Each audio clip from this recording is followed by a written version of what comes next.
Welcome back to Maths with Mrs. J. We're now ready to learn how to do index equations. Now, some of these sorts of equations can be quite complex, and if you're not going to get a rational answer, you actually need to go on and do logarithms, which is another playlist that I have. We're going to keep things relatively simple at this stage, and what we're going to do is we're going to write both sides with the same base and then do what's called equating the indices. Let me show you. For example, if we're trying to solve 2 to the x is 16, we need to try and write 16 as 2 to the something. Well, we should know by now that 16 is 2 to the 4.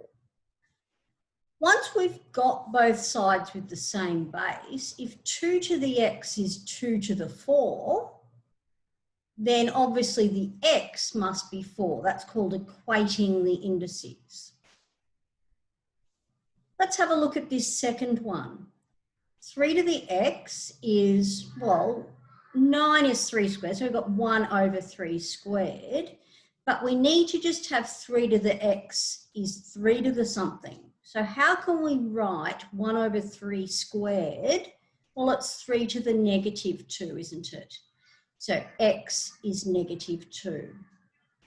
Having a look at this example here, we don't want to work with base 25 because we can't write 125 as an integer power of 25. However, we could write both sides with base 5 and go from there. This is really 1 over 5 cubed, so it's 5 to the negative 3.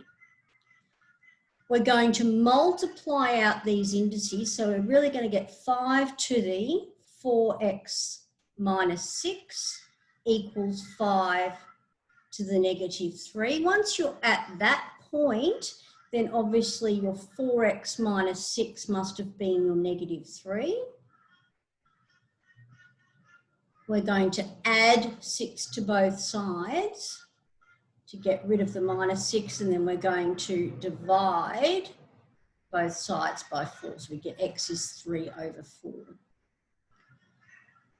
Ones like this, again, we're really wanting to try and write things with the same base wherever possible. So the base that would be appropriate here would be base 3. This is already in base 3. 27 is 3 cubed. I'm going to put brackets around that just to remind us. 81 is 3 to the 4th. So we get 3 to the 4x times 3 to the, expanding this out, you get 3x plus 9. We're going to add our indices here because we have powers of the same base. We get 3 to the 7x plus 9 is 3 to the 4. Once you're at that stage, we can equate the indices as usual. So 7x plus 9 is 4, 7x is negative 5, x is negative 5 on 7. Now this next one really qualifies for a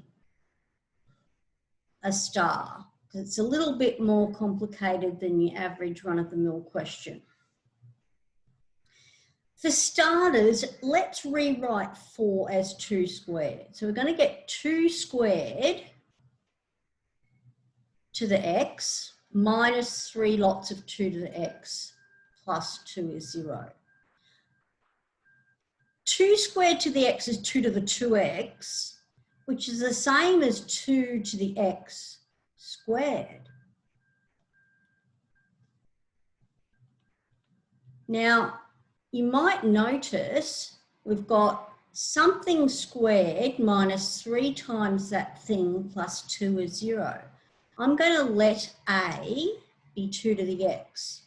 So what we're really dealing with here is a quadratic equation in a. We have a squared minus 3a plus 2 is 0. Factorising. And we get that a is 2 or 1. So then we can go back and say, okay, well, therefore, 2 to the x was 1 or 2 to the x was 2. Well, 1 is 2 to the 0. 2 is 2 to the 1. So equating our indices, and we get that x is 0 or x is 1. And there you have it.